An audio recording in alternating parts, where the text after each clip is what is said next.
तर थोडंसं मागे जाऊन आपण बघूया, की 7व्या अध्यायामध्ये परवा आपण काय बघितलं. मग मला सांगाल का हो, की कुठल्या 4 प्रकारचे लोक आहेत, की जे भगवंताला शरण जाऊच शकत नाहीत? थोडीशी रिव्हिजन. 1-2 मिनिटं मी घेईन तुमच्याशी. थोडासा संवादही होतो, मला आवडतं. आपण गप्पाही मारूया. आवाज येत नाहीये माताजी? येतोय माझा आवाज? सुरू माताजी आवाज येतोय माताजी. शिल्पा माताजी प्लीज तुमचं काही नेटवर्क वगैरे चेक करा नाहीतर.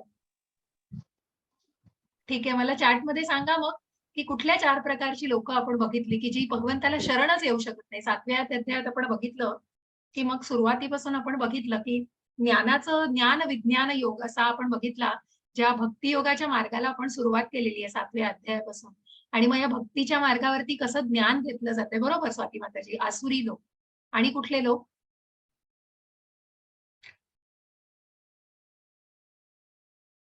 मग जी वृत्ती कशी असते? आसुरी बरोबर. तर त्यांनाच म्हटलं जातं अहंकारी बरोबर. अगदी बरोबर. अहंकारी जे अंधकारामध्ये आहे, म्हणून त्यांना म्हणतात मूर्ख म्हटलंय. प्रभुपादांनी त्यांना मूर्ख असा उल्लेख केलाय त्यांचा. मूर्ख, नराधम, राक्षस, आसुरी अशा प्रवृत्तीचे लोक भगवंताला शरण येऊच शकत नाही. कारण कुठेतरी ज्ञानाचा अभाव आहे. जसं मी म्हटलं, की अंधकार आहे मग पूर्ण तिथे कुठे. कारण ज्ञानच नाहीये, मग फक्त तर्कवादावरती आणि कुठल्यातरी स्वतःच्या तत्वज्ञानावरती म्हणून प्रभुपादांनी लिहिलंय जे भगवंताचा उपदेश सगळ्यांना देतील ते खरं ज्ञान.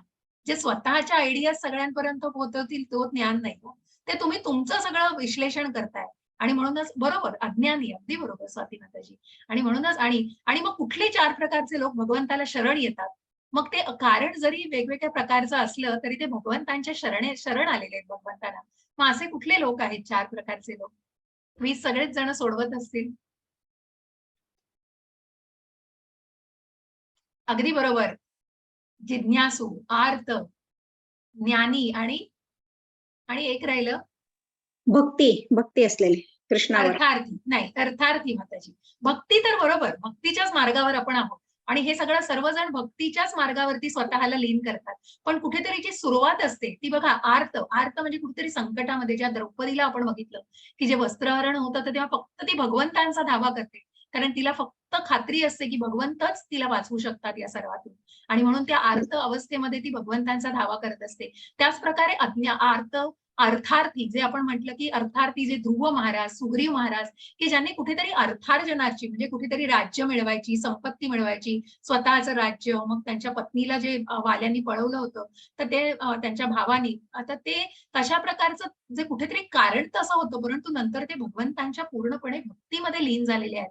त्याच प्रकारचे ज्ञानी आणि जिज्ञासू आपण बघितले, की जे ज्ञानी लोक आहेत. बरोबर, अगदी बरोबर सांगितलं माताजी. आणि ज्ञानी लोक म्हणजे कोण? तर ज्यांना ज्ञान घ्यायचं होतं. मग परीक्षित महाराज जे म्हटलं तुम्हाला, की मी जे अभिमन्यूचा मुलगा जो अर्जुनाचा नातू आणि उत्तरेचा आणि अभिमन्यूचा मुलगा जो परीक्षित महाराज आणि त्या परीक्षित महाराजांना शुकदेव मुनींनी ते ज्ञान दिलेलं आहे.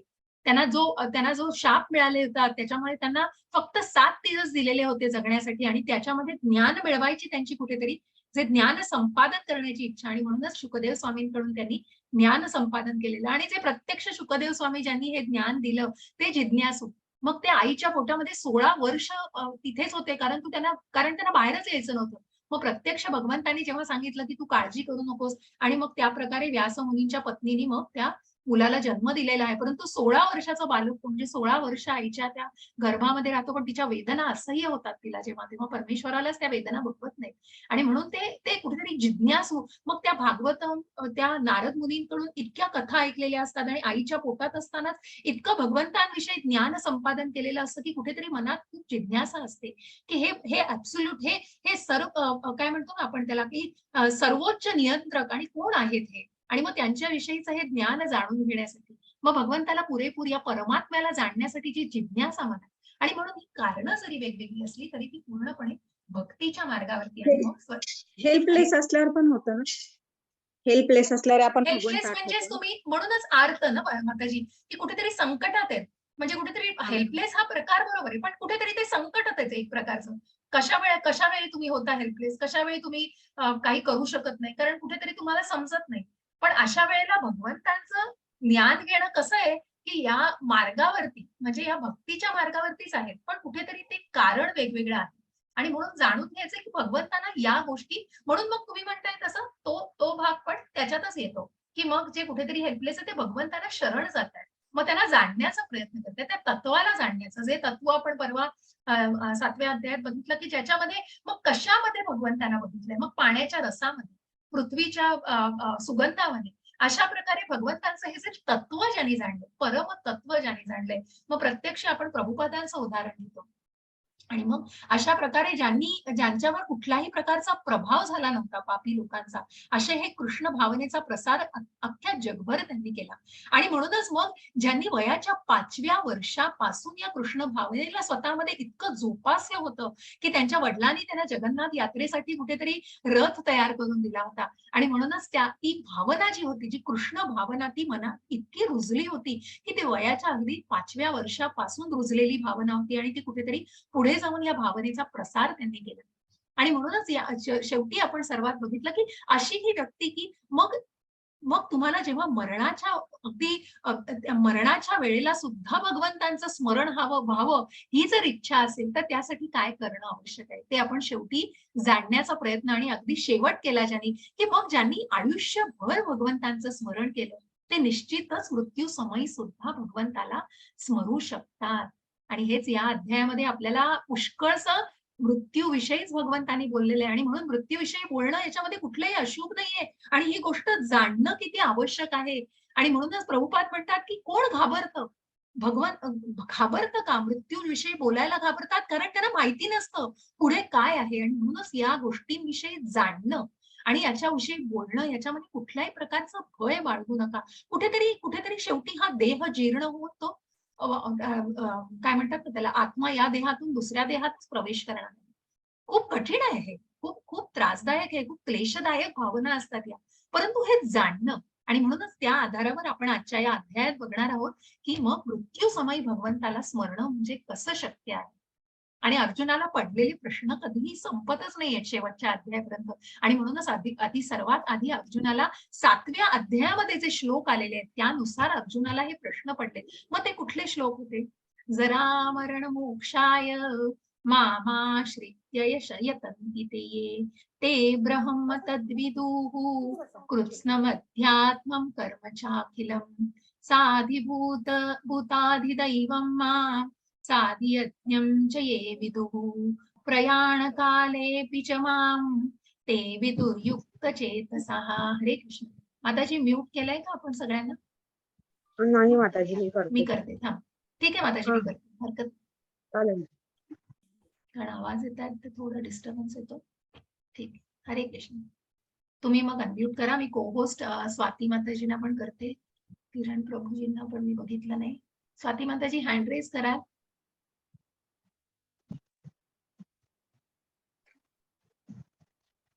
येस माताजी. थँक्यू. हरे कृष्ण. किरण प्रभूजी आले. किरण प्रभूजी हँड रेज कराल. प्रभूजी आलेत का? प्रभूजी नाही आले माताजी. ठीक आहे, हरकत नाही. प्रभूजी येतील तेव्हा मग करता येईल. मग असे हे 2 श्लोक याच्यात अर्जुनाला पडलेले प्रश्न बघा.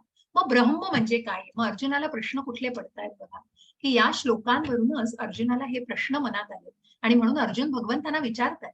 हरे कृष्ण माताजी. हरे कृष्ण. अर्जुनाने विचारले, हे भगवंत, हे परमपुरुष, ब्रह्म म्हणजे काय? आत्मा म्हणजे काय? सकाम कर्म काय आहे? हे भौतिक सृष्टी काय आहे? आणि देवता कोण आहे? कृपया मला हे समजावून सांगा. 8.2 हे मधुसूदन, यज्ञांचा अधिपती कोण आहे आणि या देहामध्ये तो कसा निवास करतो? आणि भक्तीमध्ये युक्त झालेले मृत्यू समयी तुम्हाला कसं जाणू शकतात? हरे कृष्ण. हरे कृष्ण. आणि म्हणूनच जसं त्या श्लोकामध्ये आपण बघितलं, की जसं ब्रह्म म्हणजे काय आणि मग सकाम कर्म म्हणजे काय, अध्यात्म म्हणजे काय आहे, अधिभूत म्हणजे काय, अधिदैव बघा. ब्रह्म म्हणजे काय आहे, कर्म मग हे सकाम कर्म कुठलं आहे, अध्यात्म काय आहे, मग हे अधिभूत काय आहे, अधिदैव काय आहे, अधियज्ञ काय आहे. आणि मग हा अधिदैव जे आहे, हे अधियज्ञ कुठे निवास करतो, या सगळ्या गोष्टींना अर्जुनाला मनामध्ये अत्यंत 8 प्रकारचे हे प्रश्न पडलेले आहेत. मग या आपल्याला प्रत्येक संज्ञेला जाणून घ्यायचंय.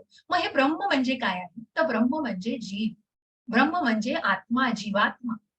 म्हणजे हा जो जीव आहे, जो म्हणजे मी परवा सांगितलं पराशक्ती आणि अपराशक्ती या भगवंतांच्या 2 शक्तींमध्ये मध्यामध्ये सुद्धा मार्जिनल एनर्जी आहे आणि त्याच्यावर हा कुठेतरी आत्मा, त्याच्यावरती हा जीव आहे आणि म्हणून हा जो पराशक्तीचाच भाग आहे. भगवंतांच्या या 2 शक्ती, जी परा म्हणजे आध्यात्मिक शक्ती आहे आणि अपरा म्हणजे कनिष्ठ शक्ती आहे, जी भौतिक शक्ती आहे. आणि म्हणूनच भगवंतांनी या जीवांना 84 लक्ष योनींमधून जे सगळे जीव आहेत, की ज्या प्रत्येक जीवामध्ये परमात्मा आहे. मग या परमात्म्याचा निवास पुढे जाऊन आपण बघणारच आहोत, की कुठे राहतो, तर या हृदयात राहतो. आणि म्हणून हे जे ब्रह्म आहे, परब्रह्म म्हणजे परमेश्वर, परमात्मा. म्हणून हे ब्रह्म म्हणजे काय? तर जीव.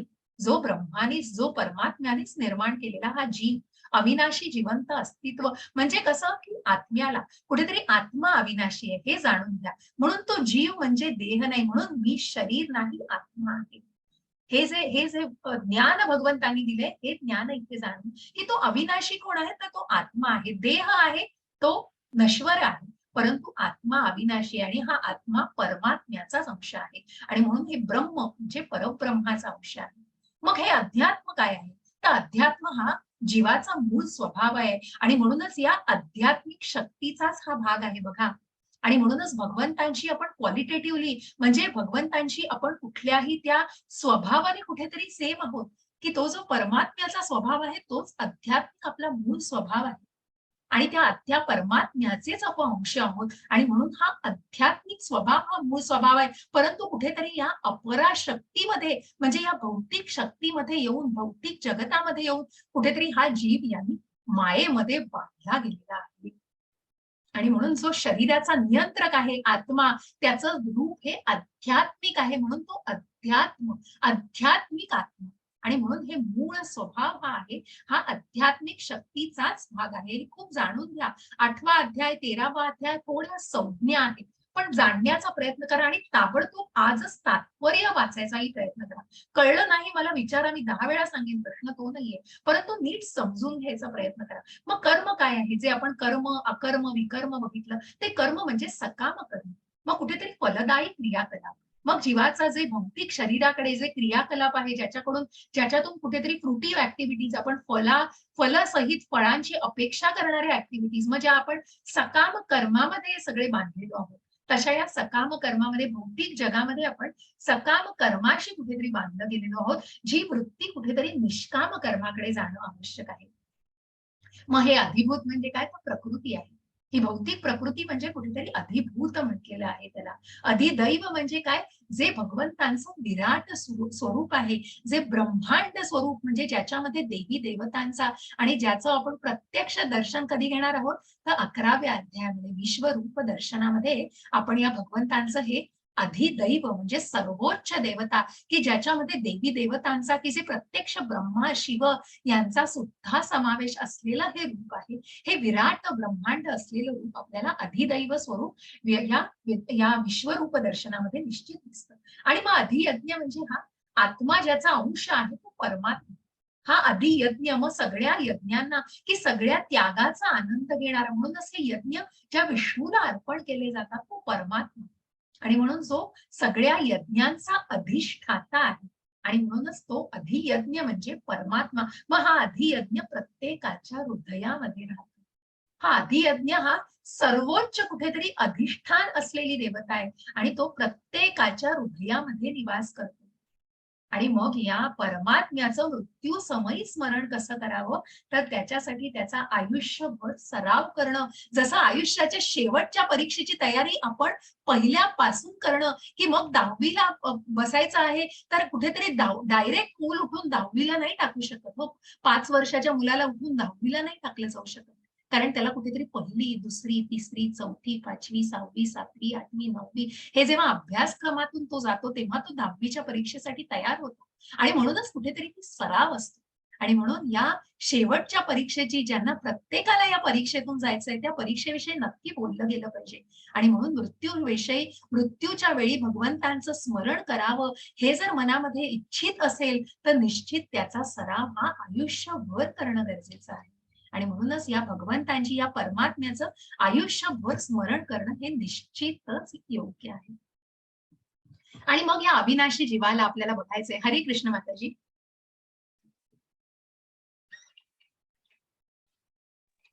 हरे हरे कृष्ण. कृष्ण माताजी. हा वाचा माताजी. श्री भगवान म्हणाले, अविनाशी दिव्य जीवाला ब्रह्म म्हटले जाते आणि त्याच्या नित्य स्वभावाला अध्यात्म असे म्हणतात. जीवांच्या प्राकृत देहाच्या उत्पत्तीस कारणीभूत असणाऱ्या कार्यांना कर्म किंवा सकाम कर्म असे म्हणतात. हरे कृष्ण माताजी. हरे कृष्ण.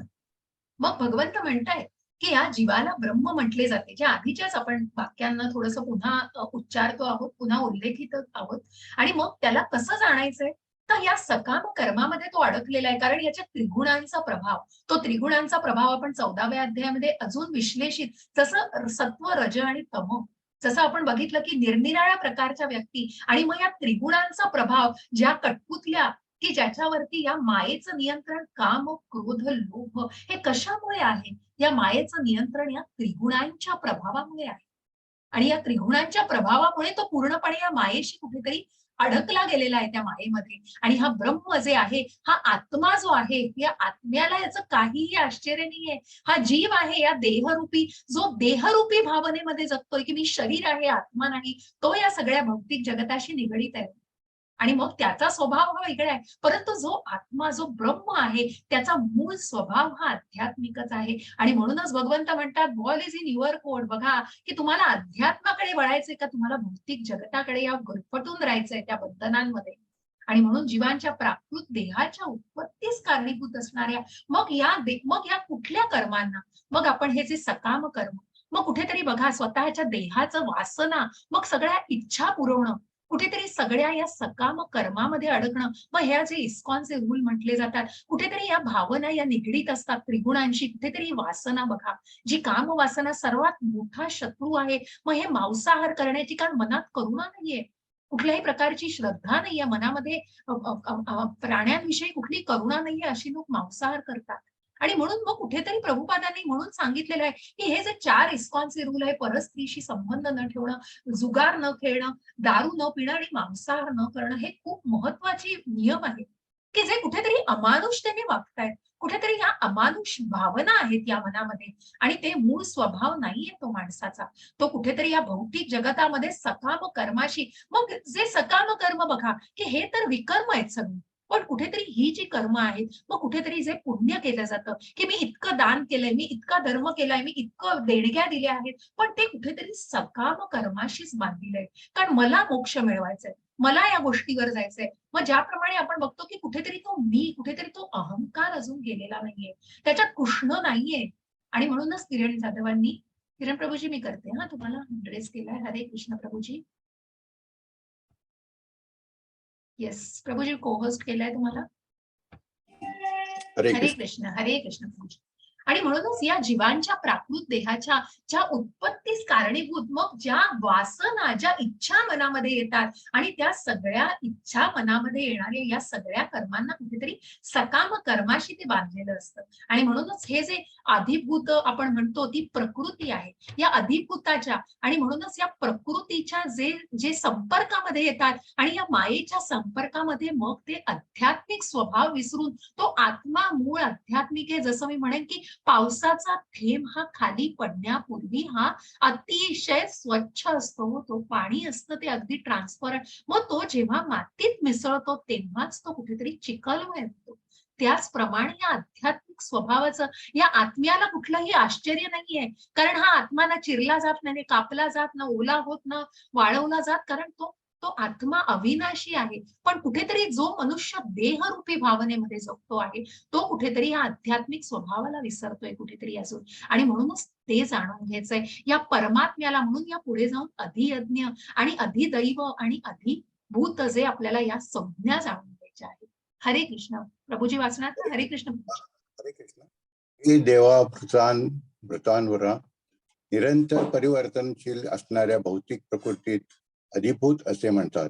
चंद्र सूर्यासारख्या देवदेवतांचा समावेश असणाऱ्या परमेश्वरात्मा विराट रूपाला अधिदेव असे म्हणतात.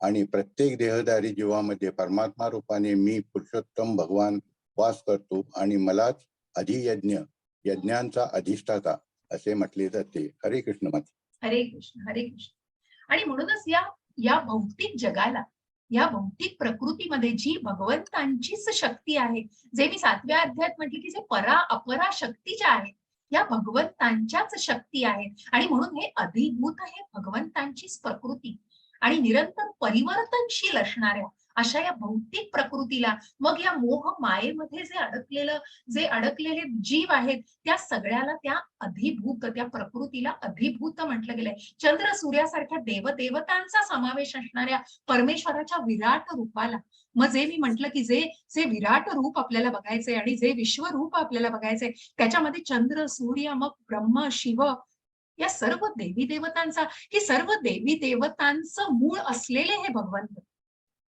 आणि त्या दुर्मिळ रूपाला भगवंतांनी प्रत्यक्ष अर्जुनाला कुरुक्षेत्रावरच दाखवलंय. आणि त्याचा निश्चितच आपण 11व्या अध्यायामध्ये सर्वजण विश्वरूप दर्शनामध्ये निश्चित बघणार आहोत.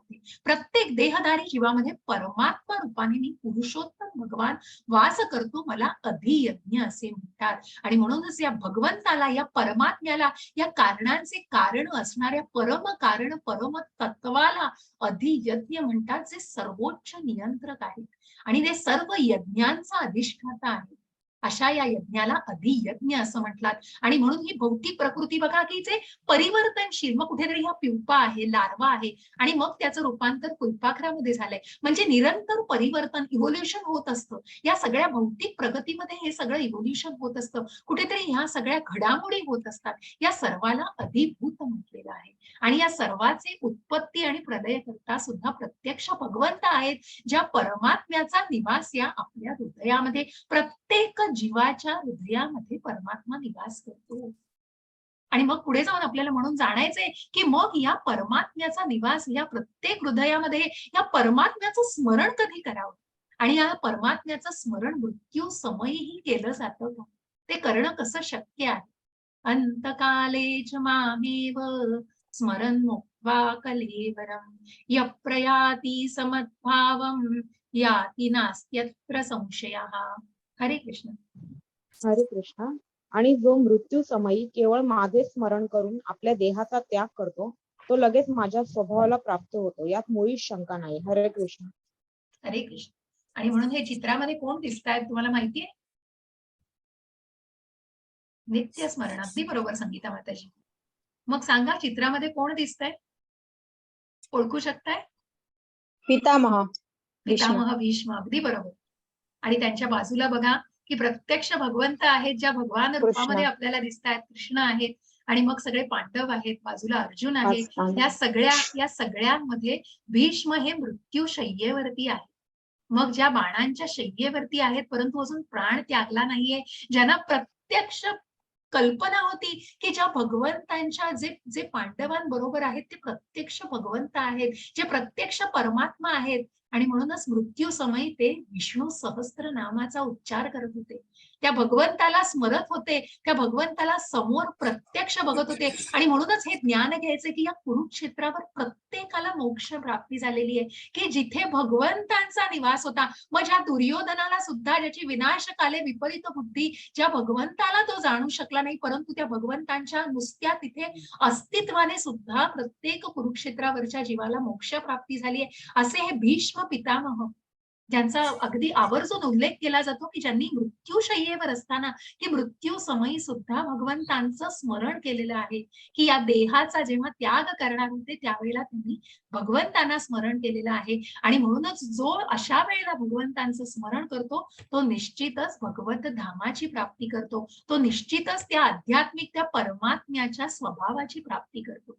आणि मग हे कसं जाणून घ्यायचं आहे? मग असा हा प्रश्न विचारला गेला होता. या श्लोकांद्वारे मी एक युधिष्ठिराचं एक छोटस ही गोष्ट सांगते.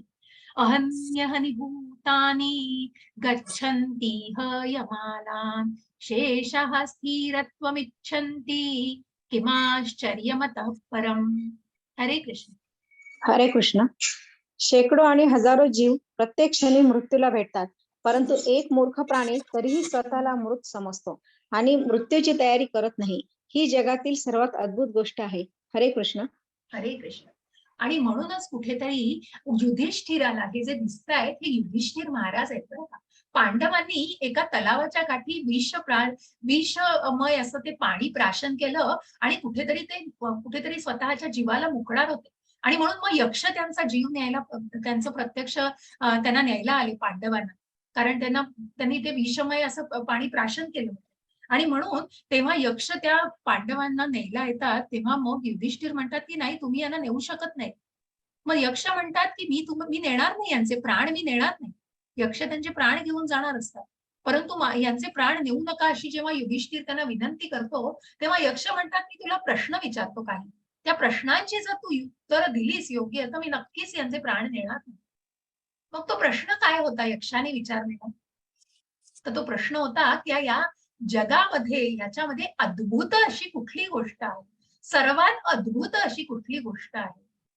त्याचं उत्तर युधिष्ठिर महाराजांनी देताना हा श्लोक म्हटला होता की शेकडो हजारो जीव प्रत्येक क्षणी बघा, की ज्यांना हा देह नश्वर आहे, ज्यांचा देह नश्वर आहे आणि या देहाला त्यागायचंच आहे, कुठेतरी मृत्यूला सामोरं जायचंच आहे, परंतु एक मूर्ख प्राणी, असा हा मूर्ख जीव स्वतःला डेथलेस, कुठेतरी हे अमृत, कुठेतरी तो स्वतःला मृत म्हणजे त्या भौतिक जगामध्ये जगतोय, पण इथे असं पाहिजे की तो स्वतःला मृत्यूला सामोरं जाऊ शकत नाही आणि कुठल्याही प्रकारच्या मृत्यूचा विषयी विचारच करत नाही, कारण ती खूप भयानक गोष्ट वाटते आणि त्या मृत्यूची तयारी देखील करत नाही. ही सर्वात अद्भुत गोष्ट आहे. या जीवाला कल्पना आहे की त्याला मृत्यूला सामोरं जायचंय, पण मृत्यू नंतर काय होणार आहे आणि मृत्यू नंतर काय, या गोष्टीचा विचार करायलाही तो भयभीत आहे. का भयभीत आहे? कारण त्याचं ज्ञान नाहीये त्याला. हे खूप खूप कठीण आहे. ही खूप खूप उच्च पातळीचे विचार आहेत, परंतु बघा कुठेतरी स्वतःला त्या त्या त्या त्या विचारांपर्यंत पोहोचवणं का गरजेचं आहे आणि मृत्यूविषयी का, की जे जे आता त्या दिवशी माताजींनी सांगितलं की मग मनुष्य मृत्यू पावल्यानंतर ज्या 12 दिवसामध्ये जे आध्यात्मिक केलं जातं, ज्या आध्यात्मिक क्रिया केल्या जातात किंवा ज्या गोष्टी घरामध्ये वाचन, गरुड पुराणाचं वाचन केलं जातं, भगवद्गीतेचं वाचन, की कुठेतरी त्या आत्म्याला मोक्ष मिळावा, कुठेतरी त्या त्या जीवाला मोक्ष मिळावा आणि म्हणूनच तो प्रयत्न असतो.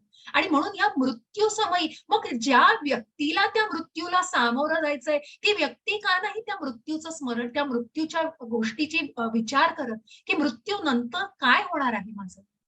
आणि त्यासाठीच जर त्या भगवंतांचा, त्या परमात्म्याचा जर विचार केला, तर निश्चितच मृत्यू समयी सुद्धा ते स्मरण करता येईल. आणि म्हणून युधिष्ठिरांनी हे उत्तर दिल्यानंतर यक्षाने त्यांचे प्राण परत केलेत पांडवांचे, कारण कुठेतरी ह्या गोष्टीला जाणणं किती आवश्यक आहे. प्रभुपाद म्हणतात की मग असे लोक का घाबरतात मृत्यू समयी मृत्यूचा विचार करायला?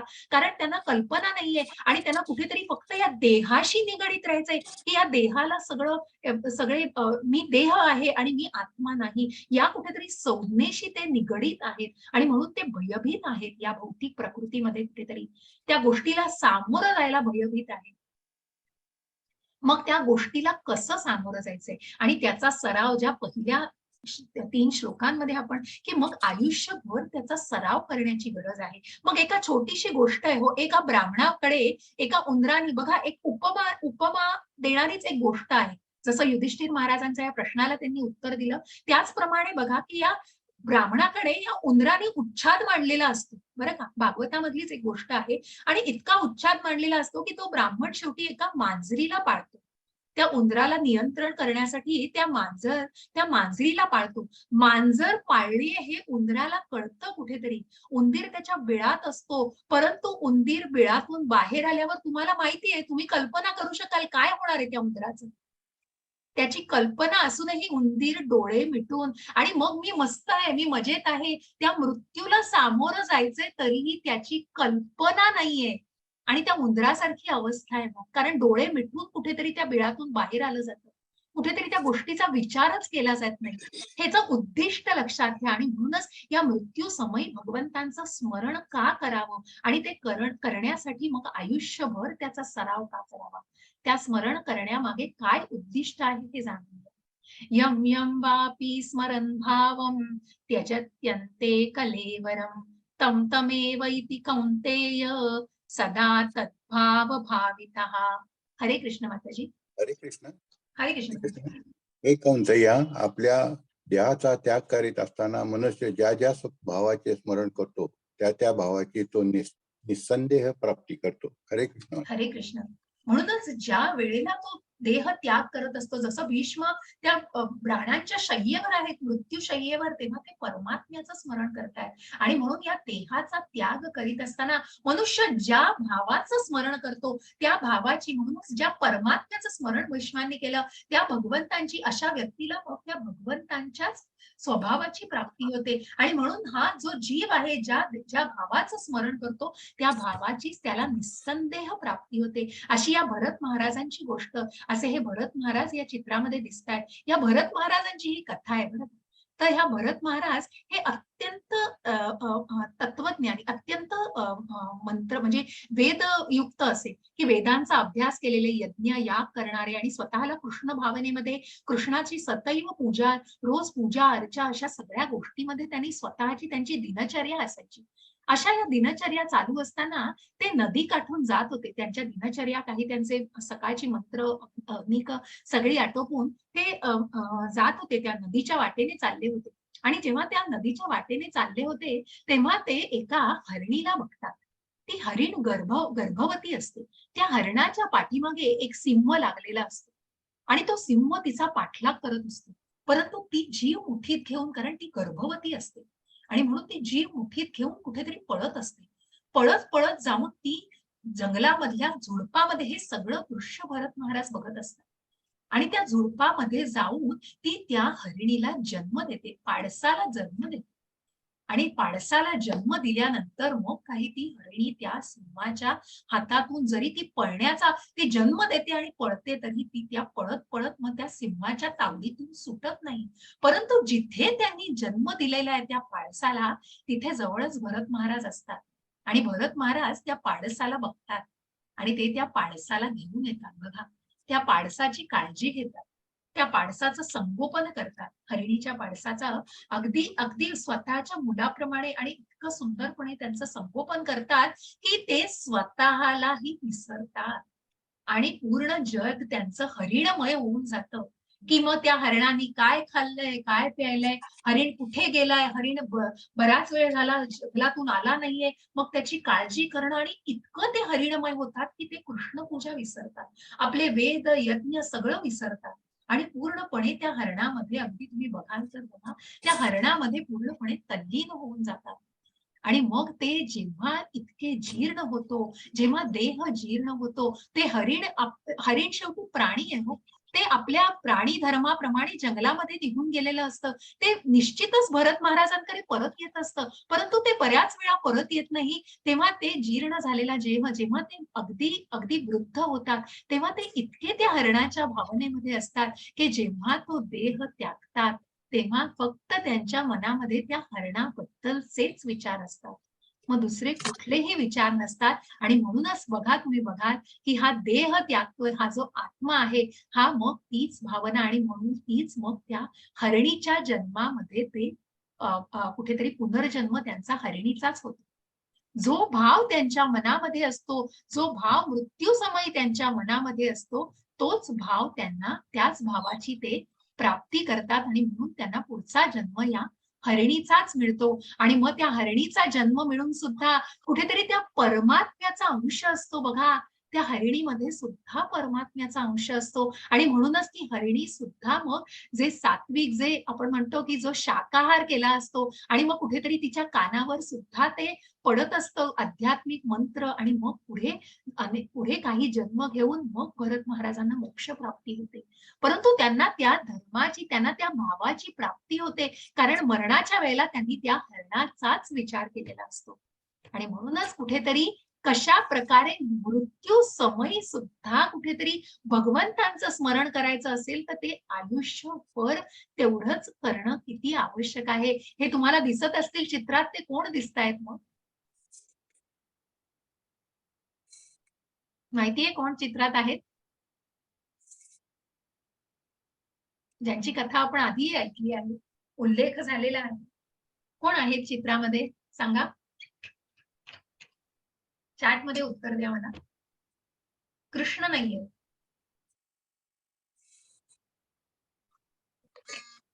अजून प्रयत्न करा. ठीक आहे, हरकत नाही, हरकत नाही. मी फक्त एक संवाद साधण्यासाठी तुम्हाला विचारत असते. हे प्रल्हाद महाराज आहेत आणि प्रल्हाद महाराज जे वयाच्या, जसं आपण प्रभुपादांचं उदाहरण घेतलं, की जे नारायणाच्या भावनेमध्ये इतके दृढ होते, की ज्या स्थिताधीर मुनीला आपण बघितलं, की जे इतके दृढ भावनेमध्ये होते, की प्रत्येक दिवशी हिरण्यकश्यपू त्यांचे वडील त्यांना संकटातून घालवत होते, संकट मरण यातना सोसायला लावत होते, तरीही निष्ठा श्रद्धा ही दृढ होती.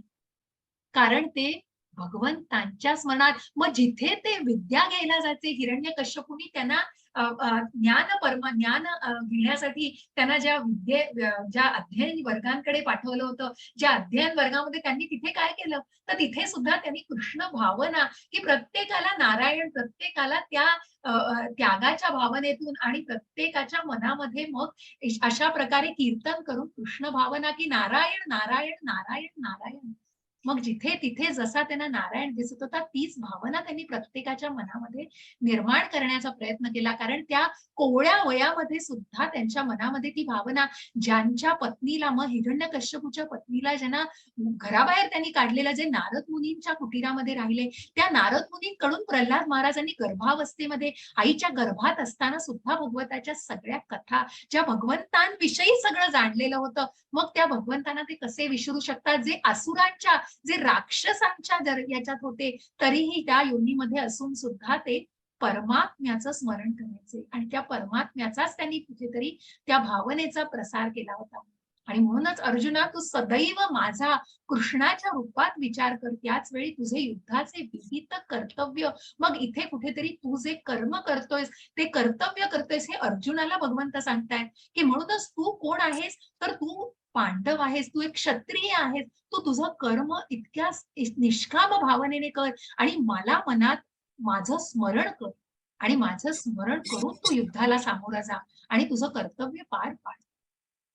आणि म्हणून असं मला समर्पित केलेलं तुमचं कार्य, तुमचं मन बुद्धी माझ्यावर स्थिर केल्याने तुम्ही निसंशयपणे माझी प्राप्ती कराल. आणि म्हणूनच अशा भावाची, परमात्म्याच्या भावाची प्राप्ती ही तेव्हाच होऊ शकते, जेव्हा तुम्ही आयुष्यभर त्याचा सराव, मग नुसतं शेवटी मरणार, अगदी जसं मी म्हटलंय, की कृष्णाने कुठेच असं लिहून ठेवलं नाही भगवद्गीतेत, की रिटायर झाले आहात, आता तुम्ही भगवद्गीता वाचा, आता तुम्ही नामस्मरण करा. अगदी मग तेव्हा काय, तुम्हाला वेळ भरपूर आहे म्हणून तुम्ही नामस्मरण करताय, पण पुढे जाऊन खूप सुंदर मुकुंदमाला स्तोत्र आपल्याला ऐकायचंय. मग त्यावेळेला अवयव असतात का हो तितके चांगल्या अवस्थेमध्ये? तोंडातले दात व्यवस्थित असतात, की ऐकायला येत असतं का व्यवस्थित? इतके जीर्ण देह झालेला असतो. मग अशा अवस्थेमध्ये स्मरण तरी नीट होऊ शकतं का आपल्याकडून? हे आपल्याला त्या मुकुंदमाला स्तोत्रात खूप सुंदरपणे दिलंय, जे आपण शेवटी ऐकणार आहोत. आणि म्हणूनच जे आयुष्यभर भगवंतांच्या नामाचा, ज्या नामस्मरणाचा सराव करतात, ते निश्चितच मृत्यू समयी सुद्धा भगवंतांची प्राप्ती करू शकतात. त्या विचारांच्या, त्या स्मरण केल्याने ते निश्चितच भगवत धामाला प्राप्त होऊ शकतात. अभ्यास योग युक्तेन चेत्सनान्यागमाना परम पुरुषम दिव्यम याति पार्थानुचित्य. हरे कृष्ण. हरे कृष्ण. जो परम पुरुष भगवंतांचे ध्यान करतो, त्याचे मन सतत माझ्या स्मरणात गुंतलेले असते, मार्गापासून न विचलित असते, तो हे पार्थ म्हणजेच अर्जुना, तो माझ्यापर्यंत नक्कीच पोहोचतो. हरे कृष्ण. हरे कृष्ण. ज्या प्रल्हाद महाराजांना आपण आधी बघितलं, की जे इतके अविचलित मन आहे, इतकी दृढ श्रद्धा आहे आणि कुठल्याही प्रकारची चंचलता नाही, मनामध्ये दृढता आहे. कुठल्याही मार्गापासून, सगळ्या इंद्रिय विषयांपासून, आणि कुठेतरी मन इतकं नियंत्रित केलेलं आहे, की ते कुठलेही स्वतःच्या मार्गापासून अविचलित होऊ शकत नाही.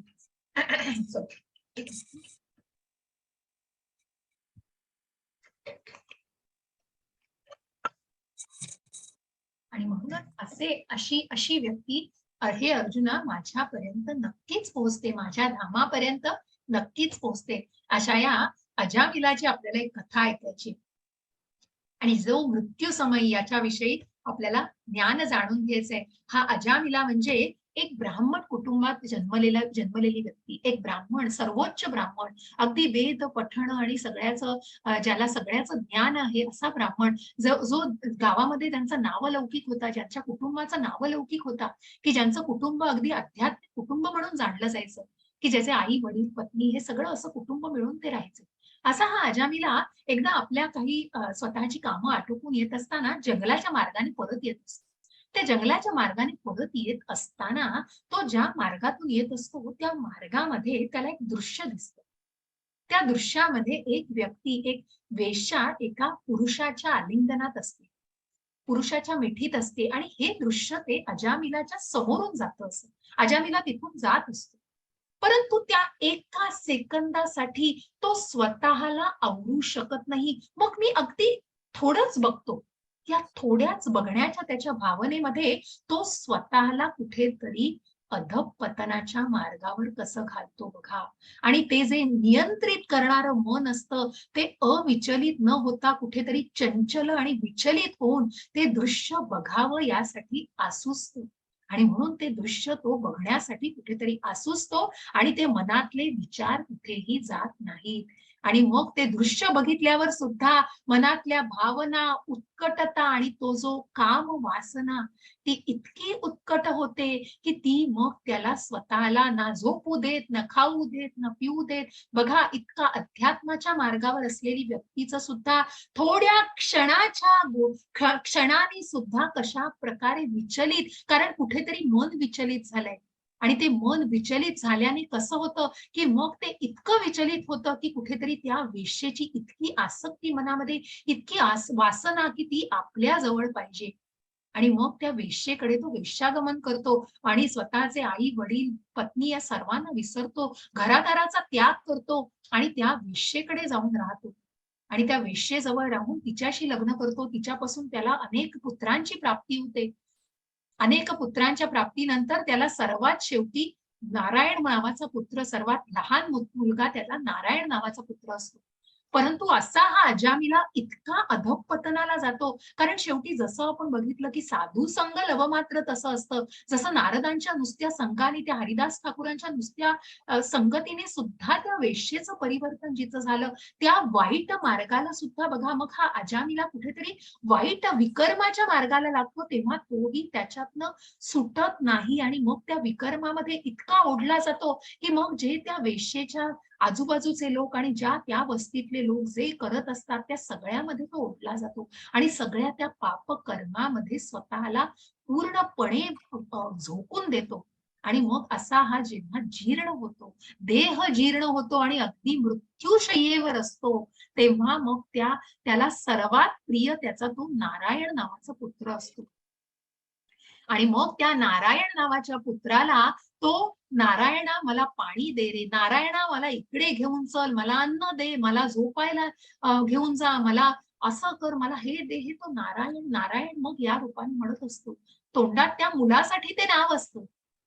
असा जेव्हा तो अजामिला मृत्यूशय्येवर अगदी जेव्हा प्राण त्याचे घ्यायला यमदूत येतात, त्या वेळेला कुठेतरी त्याच्या कर्माने त्याला ती कुठेतरी जाणीव होते आपण म्हणतो, तेव्हा तो फक्त त्याच्या तोंडातून नारायण इतकेच 4 शब्द बाहेर येतात, 4 अक्षर बाहेर येतात आणि तो त्याचा देह ठेवतो. तो मृत्यू पावतो. तेव्हा यमदूत त्याचा प्राण घ्यायला आलेले असतात. पण यमदूत प्राण घ्यायला आल्यानंतर त्याच वेळेला विष्णुदूतही तिथून येतात. आणि का येतात ते? कुठेतरी स्वर्गलोकातून कुठेतरी का येतात दूत? कारण त्यांनी ज्या वेळेला नारायण या शब्दाचा उच्चार केलेला असतो तेव्हा ते तिथून धावत येतात आणि मग कुठेतरी विष्णुदूत आणि यमदूतांमध्ये बोलाचाली होतात. आणि त्या वेळेला त्याचे प्राण कोण नेणार याच्यावरून बोलाचाली होतात. आणि तुम्हाला दिसेल चित्रामध्ये की युद्ध स्वरूपाला ते अगदी येतं की मग कोण याचे प्राण घेऊन जाणार. आणि मग निष्कर्षाला असं येतं की या व्यक्तीने आयुष्यभर थोडं पुण्य केलेलं आहे, परंतु नंतर त्याने इतकं पाप कर्म केलेलं आहे की निश्चितच त्याला त्याला त्याला स्वर्गलोक तर मिळू शकत नाही, त्याला पुण्यधाम मिळू शकत नाही. पण त्यांनी ज्या नारायण या शब्दाचा उच्चार केलाय त्याच्यामुळे त्याला एक संधी दिली जाईल आणि म्हणूनच त्याला पुन्हा पृथ्वी लोकावर जन्म मिळेल. आणि म्हणूनच यमदूत आणि विष्णुदूतांमध्ये कुठेतरी म्हणतो ना आपण निष्कर्षाला येतात आणि कुठेतरी सुवर्ण मध्य गाठून मग असं ठरवलं जातं की या आत्म्याला एक संधी दिली जाईल आणि म्हणूनच त्याला पुन्हा त्या पृथ्वी लोकावरती जन्म मिळतो.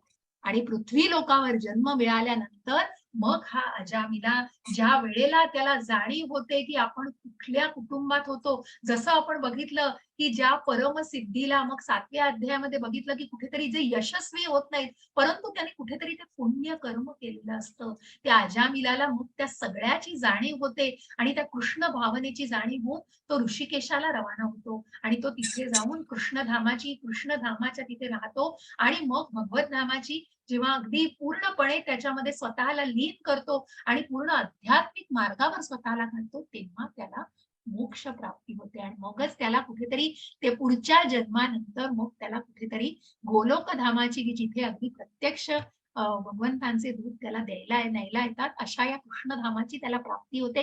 ती कधी होते की त्याला पुन्हा जन्म घ्यायला लागतात.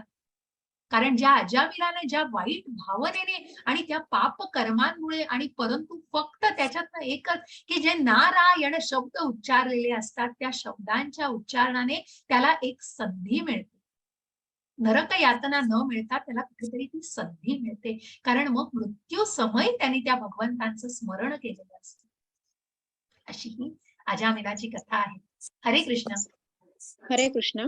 मनुष्याने परमपुरुषाचे सर्वज्ञ, पुरातन, नियंता, अणुपेक्षाही सूक्ष्म सर्व गोष्टीचे पालन करता, सर्व भौतिक कल्पनांच्या अतीत असणारे अचित्य आणि नित्य पुरुष या रूपामध्ये ध्यान केले पाहिजे. परमपुरुष सूर्याप्रमाणे तेजस्वी आहेत. ते भौतिक प्रकृतीच्या पलीकडे अर्थात दिव्य आहेत.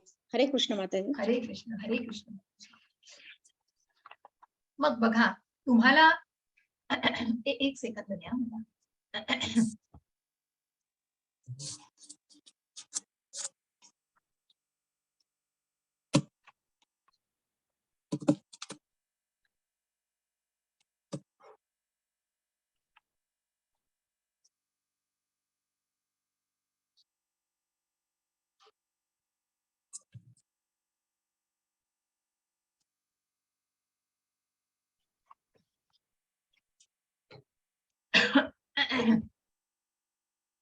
येस.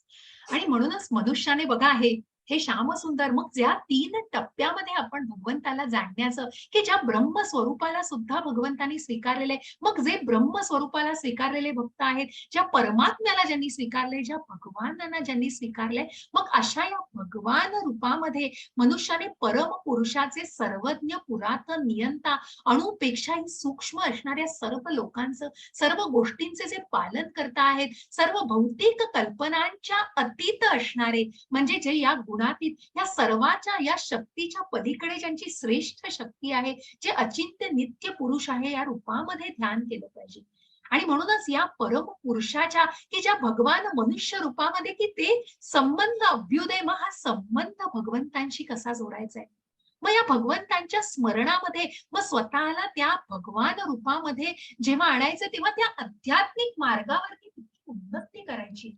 परमपुरुष सूर्याप्रमाणे तेजस्वी आहेत, ते भौतिक प्रकृतीच्या पलीकडे अर्थात दिव्य म्हणजेच त्या पराशक्तीमध्ये जे आहे. आणि म्हणूनच या भौतिक प्रकृतीच्या त्यांची जी श्रेष्ठ शक्ती आहे ती पराशक्ती आहे. आणि म्हणूनच मनुष्याने अचिंत्य अशा या भगवान रूपामध्ये भगवंतांचं स्मरण करण्यासाठी तितक्या त्या आध्यात्मिक पातळीला गाठणं गरजेचं आहे, की त्या पालनकर्त्याचं स्मरण करण्यासाठी ते तत्व जाणणं गरजेचं आहे. आणि म्हणूनच या परमपुरुषाची अशा या अचिंत्य रूपा, अशा या मनुष्य रूपामध्ये जी प्रार्थना करतात आणि जे स्मरण करतात, ज्या देवांनी सुद्धा, ज्या ब्रह्मांनी, ज्या शिवांनी सुद्धा, की ज्या ब्रह्मा हे प्रकृतीचे दुसरे निर्माता आहेत, परंतु आपण बघाल इथे की ज्या विष्णूच्या नाभी कमळातून ब्रह्मांची उत्पत्ती झालेली आहे, असे हे ब्रह्मा सृष्टीचे दुसरे निर्माता आहेत. ज्यांनी या सृष्टी निर्मातीची जेव्हा त्यांना जबाबदारी दिली गेली तेव्हा त्याने भगवंतांचं स्मरण केलेलं आहे, प्रत्यक्ष शिवांनी सुद्धा भागवताचं. मग त्यांना राहण्यासाठी जसं आपण म्हणतो की शिवांचं स्थान हे स्मशानामध्ये, की अशा प्रकारे मग बरेच लोक की नारद मुनींचं असं झालं की ज्यांनी कृष्ण भावना ज्यांनी प्रसार केला, की ज्यांना शाप मिळाला होता, की ज्यांना राहण्यासाठी डोक्यावर छप्पर नव्हतं, जे अनेक लोकांमध्ये फिरत होते, परंतु त्या शापाला सुद्धा त्यांनी वरदान म्हणून स्वीकारलेलं होतं आणि त्या वरदानाला ते कृष्ण भावनेचा प्रसार करत होते. त्याच शिवांचं आपण ऐकतो, की ज्यांनी भगवंतांचं नामस्मरण, ते सर्वोच्च भक्त होते, भगवंतांचे निकट भक्त होते. निकट भक्त आहेत, की जे शिव, की ज्यांनी भगवताची स्तुती, ज्या द्रौपदीला ज्यांनी भगवतांची स्तुती, ज्या शुकदेव मुनींनी भागवत ऐकलं, शिवांकडून ती स्तुती ऐकली, शिवांकडून ते भागवत ऐकलं, अशा या भगवंतांची स्तुती प्रत्यक्ष ब्रह्मा आणि शिव करत आहेत. तिथे मनुष्याची काय गळती हो? आणि म्हणूनच मनुष्याने त्या परमात्म्याला जाणायचंय. ज्या देवी देवतांचे अधिष्ठान असलेले, समावेश असलेले भगवंत आहेत, अशा भगवंतांना जाणायचंय. मामुपेत्य पुनर्जन्म दुःखालयम शाश्वतम नाप्नुवन्ति महात्मानः संसिद्धिं परमां गताः. हरे कृष्ण. हरे कृष्ण. मला प्राप्त झाल्यानंतर मला महान आत्मे जे भक्तीमध्ये योगी आहेत ते कधीही या तात्पुरत्या जगात परत येत नाहीत. जे दुःखाने भरलेले आहेत, कारण त्यांना सर्वोच्च पूर्णता परमसिद्धी प्राप्त झाली आहे. हरे कृष्ण. हरे कृष्ण. आणि म्हणूनच या दुःखालयमध्ये, या जन्म मृत्यू जरा व्याधी, या दुःखालयम, या भौतिक प्रकृतीला आणि या जगताला दुःखालय म्हटलंय प्रभुपादांनी. आणि म्हणून या दुःखालयम, या अशाश्वत अशा जगामध्ये मग निश्चितच ज्या महान आत्म्यांनी, ज्या भक्तीमध्ये जे योगी आहेत, जे भक्ती योगामध्ये प्रत्यक्ष स्वतःला, या भक्तीच्या मार्गावरच आपण आहोत, आणि म्हणून या भगवंतांच्या स्मरणामध्ये त्यांनी स्वतःला इतकं लीन केले, ते कधीही या तात्पुरत्या जगात, या भौतिक जगात परत येत नाहीत, जे अत्यंत दुःखाने. आणि म्हणूनच बघा, तुम्ही बघाल की मग कुठेतरी ठोकरं खातायत आणि कुठेतरी पुन्हा त्याच गोष्टीमध्ये गुरफटून राहता आहे, पुन्हा बाहेर पडून पुन्हा त्याच जगामध्ये, पुन्हा त्याच भौतिक जगामध्ये गुरफटलेले जात आहेत. कारण कुठेतरी त्या माया मोहामध्ये कुठेतरी गुरफटलेले आहेत. हे असं एक कुठेतरी प्रतिमा स्वरूप असलेलं एक आकृती दाखवलेली आहे, की कुठेतरी तुम्ही आपटताय आणि त्या मायेमध्ये स्वतःला पुन्हा पुन्हा त्याच भौतिक जगतामध्ये येताय. परंतु ज्या ज्या महात्म्यानी, ज्या दुर्लभ आत्म्यानी हे जाणलेलं आहे, ज्या परमोच्च अशा परमात्म्याला जाणलेलं आहे, ते महान आत्मे मग कधीच या भौतिक जगात परत येत नाही. हरे कृष्ण. हरे कृष्ण. भौतिक जगतातील सर्वोच्च ग्रहापासून खालपर्यंत सर्व दुःखांची ठिकाणे आहे, जिथे वारंवार जन्म आणि मृत्यू होतो. परंतु हे कुंतीच्या पुत्रा, जो माझ्या निवासस्थानी पोहोचतो तो पुन्हा जन्म घेत नाही. हरे कृष्ण. हरे कृष्ण. आणि म्हणूनच सर्वोच्च ग्रहापासून ज्या गोलोकाला, आपण मी आज तुमच्याशी गोलोक पण नक्की तुमच्या ग्रुपवर शेअर करेन, की ज्या गोलोकाला आपल्याला जाणून घ्यायचंय, ज्या पृथ्वी लोकाच्या वरती जे सर्वोच्च ग्रह आहेत आणि पृथ्वी लोकाच्या खाली मग जे नरक ग्रह आहेत, सगळे नरक यातना आहेत किंवा नरक लोक आहेत, आणि म्हणून खालपर्यंत सगळी दुःखाची ठिकाणं आहेत आणि जिथे वारंवार जन्म मृत्यू होतो, की जिथे आपण बघतो की या स्वर्गामध्ये सुद्धा मग जसं आपण म्हटलं की पुण्यकर्म केल्यानंतर स्वर्ग लोकांची प्राप्ती होते, पण कुठेतरी या ठिकाणी सुद्धा मग जेव्हा पुण्य क्षीण होतं, तेव्हा पुन्हा उलटून या भौतिक जगामध्येच परत यायला लागतं. कारण कुठेतरी तिथे म्हणतो ना आपण, पुण्याचे मोजमाप केलं जातं आणि मग त्या स्वर्ग लोकांमध्ये पण कायमची आनंद, कायमचं निवास मिळत नाही. कारण कुठेतरी तुमचं जितकं पुण्य केलेलं असतं तितक्या गोष्टीचं ते प्राप्त होतं, तितका स्वर्गलोक प्राप्त होतो. मग ज्यांनी वाईट कर्म, विकर्म केली त्यांना फक्त नरक यातनाच मिळू शकतात. आणि ज्यांना, जसं भगवंतांनी अर्जुनाला सांगितलं की मग जर तू जिंकलास तर तुला युद्धामध्ये पृथ्वी लोक, की ज्याच्यावर तू राज्य करशील, परंतु जो या पलीकडे जाऊन ज्या भगवंताला, ज्या परमात्म्याला, ज्या अधिदैवाला, अधियज्ञाला जाणतो आहे, त्याला निश्चितच पुन्हा या निवासस्थानी जन्म घ्यायची गरज पडणार नाही आणि तो निश्चितच गोलोक धामाला परत येईल. आणि म्हणून जो भगवत धामालाच निश्चितपणे प्राप्त होईल. मग अशी जे आपण चौथ्या अध्यायामध्ये बघितलं की जो कालावधी असतो, मग ब्रह्माचा दिवस, ब्रह्माच्या एका दिवसात काय होतं, एका रात्रीमध्ये काय होतं, जी युगांची एक युग, अनेक युगांचं मिळून जे ब्रह्माचं दिवस रात्र आहे, म्हणून ब्रह्माची एका रात्री, एका दिवसामध्ये ही सृष्टी निर्माणही होते आणि त्या रात्री सृष्टीचा विलयही होतो, सर्व नष्ट होतो. हे जाणून घ्यायचे. हरे कृष्ण. हरे कृष्ण. मानवी गणनेनुसार ब्रह्मदेवाचा एक दिवसाचा कालावधी म्हणजे 1000 युगे एकत्र केली जातात आणि त्याच्या रात्रीचा कालावधी देखील असाच आहे. जेव्हा ब्रह्माचा दिवस प्रगट होतो तेव्हा ही जीवसृष्टी अस्तित्वात येते आणि ब्रह्माच्या रात्रीच्या आगमनाने ती सर्व नष्ट होतात. पुन्हा पुन्हा तो दिवस येतो आणि हा प्राणी यजमान सक्रिय असतो आणि हे पार पुन्हा रात्र पडते आणि ते असह्यपणे विरघळतात. हरे कृष्ण. मग हे कुठेतरी वेदिक वेदिक गणित आहे, कुठेतरी वेदिक मॅथ्स म्हणतो ना. आणि म्हणून या सगळ्या युगांना, हरे कृष्ण, ऐकू येतोय माझा आवाज? हो. हो माताजी, हो. म्हणूनच माताजी. या गणनेनुसार, आणि मग या गणनेनुसार म्हणजे जसं आपण सत्ययुग, त्रेतायुग, द्वापार युग आणि कलियुगाची जे आपण बघितलं की 4,32,000, मग x, 2x, 3x, 4x, आणि मग त्या सगळ्यांना मिळून या युगांचा कालावधी, अशी ही 1000 युग एकत्र केली जातात. त्याचा कालावधी हा ब्रह्माचा एक दिवस. म्हणून ब्रह्माची एक गोष्ट सुद्धा सांगितली की ब्रह्मांनी कुठेतरी भगवंताची, प्रत्यक्ष भगवंत जेव्हा बाळकृष्ण अवस्थेमध्ये होते तेव्हा भगवंत प्रत्यक्ष ब्रह्मानी त्यांचं कुठेतरी आपण म्हणतो ना, मग ते शरण गेलेले आहेत प्रत्यक्ष कृष्णांना, पण त्या बाळकृष्णांना त्यांनी कुठेतरी त्या कालावधीमध्ये, मग तो कालावधी फक्त एका सेकंदाचा होता, परंतु तो ब्रह्मासाठी 1 सेकंद, पण ते 1 वर्ष झालेलं असतं युग म्हणजे. आणि त्या कालावधीमध्ये ब्रह्मा काय करतात की जेव्हा गोप गोपिका ज्यांच्या कृष्ण जेव्हा सगळ्या गायी चरायला घेऊन जात असतात गोपांबरोबर, तेव्हा त्या सगळ्या गोपांना आणि त्या गायींना ते गायब करतात की जेणेकरून वृंदावनामध्ये कुठेतरी सगळा हल्लकल्लोळ होईल आणि कुठे गेले सगळे गोप, की कृष्णाला सगळे काळजीत पडतील आणि कुठे गेली सगळी जण, अशी कुठेतरी कृष्णाची परीक्षा घ्यायचं ठरवतात ब्रह्मा. आणि मग नंतर प्रत्यक्ष कृष्णच होते, ते सगळ्या गोपांचं, सगळ्या गायींचं रूप घेऊन अनेक सगळ्या रूपामध्ये वावरतात की त्या वृंदावनामध्ये कुणालाच काही संशय येत नाही, कारण प्रत्यक्ष भगवंतांचा वास असतो. प्रत्येक गोप ह्या भगवंतांच्या रूपामध्ये असतं. आणि मग जेव्हा या गोष्टीची जाणीव होते तेव्हा ते शरण जातात ब्रह्मा, आणि त्या एका सेकंदासाठी ते करतात, पण ते वर्ष गेलेलं असतं त्याच्यावरती. आणि म्हणूनच या फक्त सांगण्याचा उद्देश की या ब्रह्माचा काळ, मग अनेक युगांचा काळ, ज्या ब्रह्मांना सृष्टीची निर्मिती करायला भगवंतांनी सांगितलं, त्या ब्रह्माच्या एका दिवसात आणि रात्रीत ह्या सृष्टीचा लय आणि प्रलय होऊ शकतो, की जी सृष्टी अस्तित्वात पण येऊ शकते आणि पुन्हा नष्टही होऊ शकते. मग ही परमात्म्याच्या इच्छेनुसार आहे. हे सगळं परमात्मा, मग या सगळ्याची कुठेतरी इच्छा, आणि म्हणूनच हा यजमान प्राणी सक्रिय हा फक्त दिवसा होतो आणि मग रात्र पुन्हा सगळं नष्ट झालेलं असतं. अशा या युगाचं आपण जे म्हणतो, मग ज्या प्रकारे आपण बघतो या कलियुगाची 4,32,000 पैकी 5,117 वर्ष संपलेली आहे सत्ताशी. आणि असे हे युग, अनेक युग, या ब्रह्माचा काळ, हे कॅल्क्युलेशन पण मी तुम्हाला पाठवेन, की मग जे आपण बघितलं की जे पृथ्वीवरती भगवद्गीता कधी आली, मग कित्येक वर्षांपूर्वी भगवद्गीता, तर हे सगळं जे गणित आहे त्याचं, आणि मग त्याप्रमाणे मनुचा काळ, ब्रह्माचा काळ, त्याप्रमाणे सगळं कॅल्क्युलेट केलं जातं. असं हे वैदिक गणित आहे. हरे कृष्ण. हरे कृष्ण. कोण वाचणार आहे? कोणी म्हणायचं? संजना माताजी. हरे कृष्ण माताजी. हा माताजी आवाज येतोय ना? हो माताजी, येतोय. हरे कृष्ण. याहून अन्य एक अव्यक्त प्रकृती आहे जी या व्यक्त आणि अव्यक्त जड पदार्थाच्याही पलीकडे आणि सनातन आहे. ती परा आणि अविनाशी आहे. संपूर्ण जगताचा जरी प्रलय झाला तरी ती प्रकृती नष्ट होत नाही. हरे कृष्ण.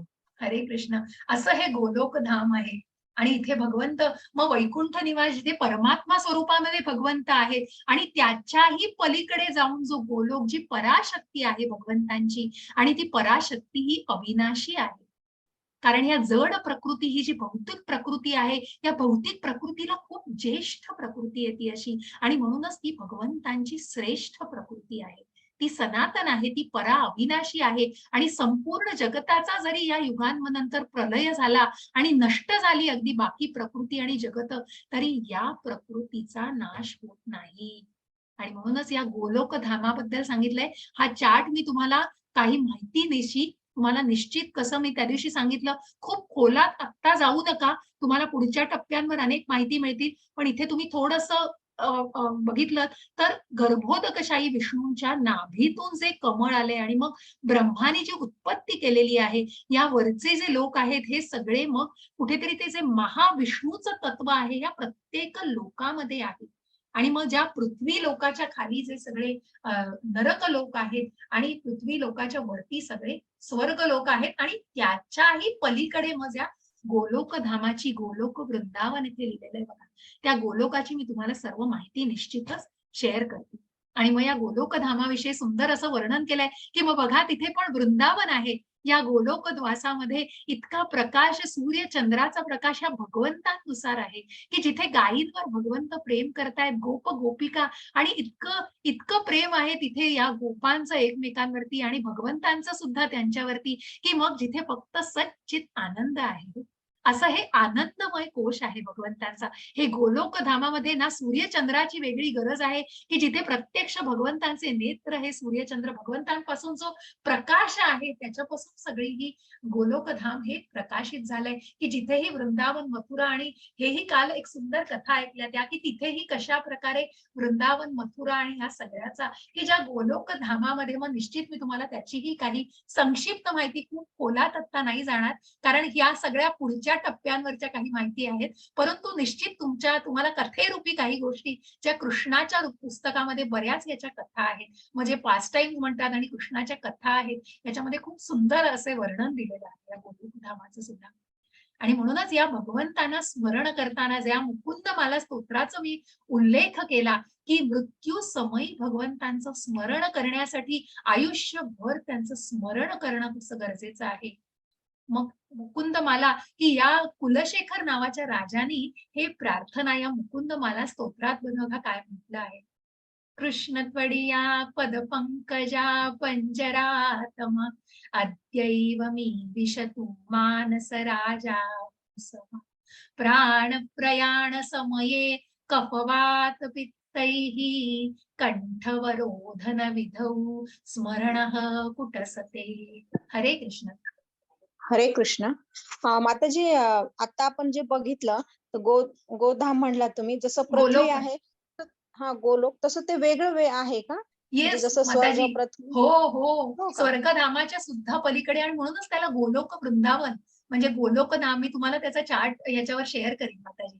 आणि त्याचं पूर्ण चित्र जे आहे, जो हे मी स्लाइड तुम्हाला आधीची दाखवली ना, तर हे जे आहे हे याच्या पलीकडे, म्हणजे हे खूप मोठ्या स्वरूपावर आहे, पण याची मी काही चित्र तुम्हाला गोलोक धामाची म्हणून तो चार्टच आहे पूर्ण, आणि त्याला कसं पण माहित अभ्यासायचं. नव्हतं.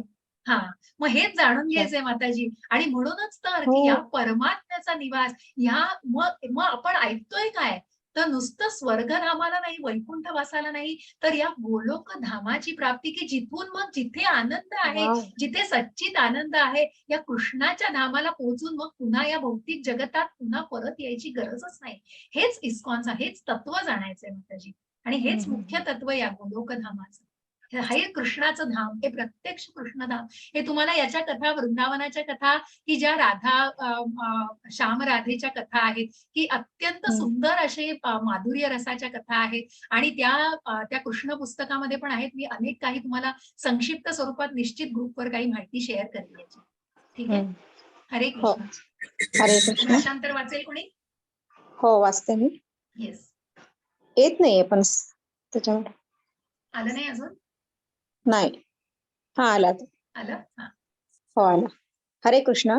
हे कृष्णा, ज्याप्रमाणे राजहंस कमळाच्या फुलांच्या देठाच्या चक्रव्यूहात प्रवेश करतो, त्याप्रमाणे माझ्या मनाला त्वरित तुझ्या कमळाच्या फुलासारख्या चरणांना अर्पण करण्याची परवानगी द्या.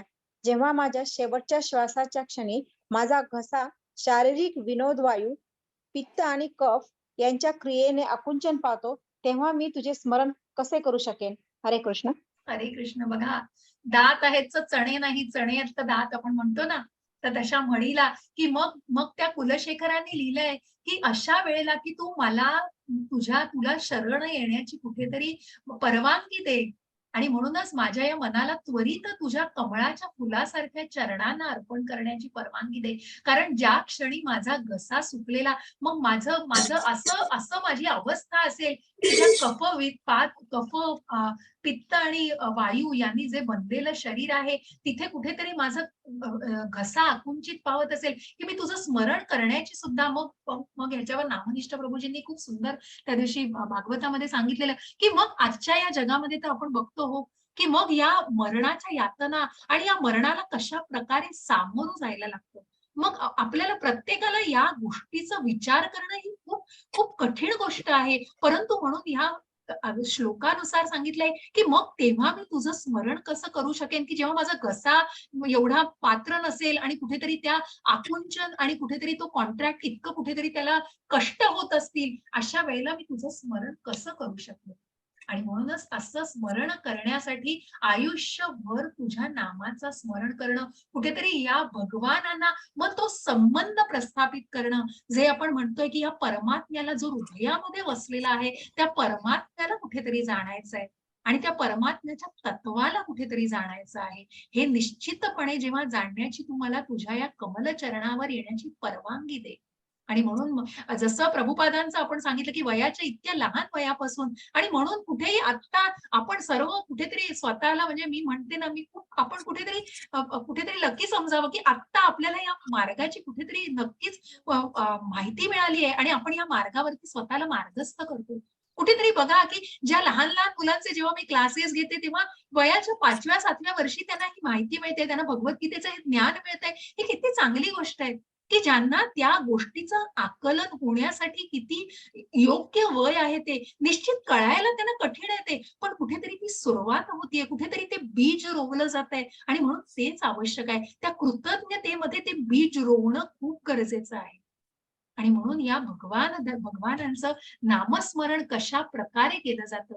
वेदेषु यज्ञेषु तपः सुचैव दानेषु यत्पुण्यफलं प्रदिष्टम् अत्येति तत्सर्वमिदं विदित्वा योगी परम स्थानमुपैति चाद्यम्.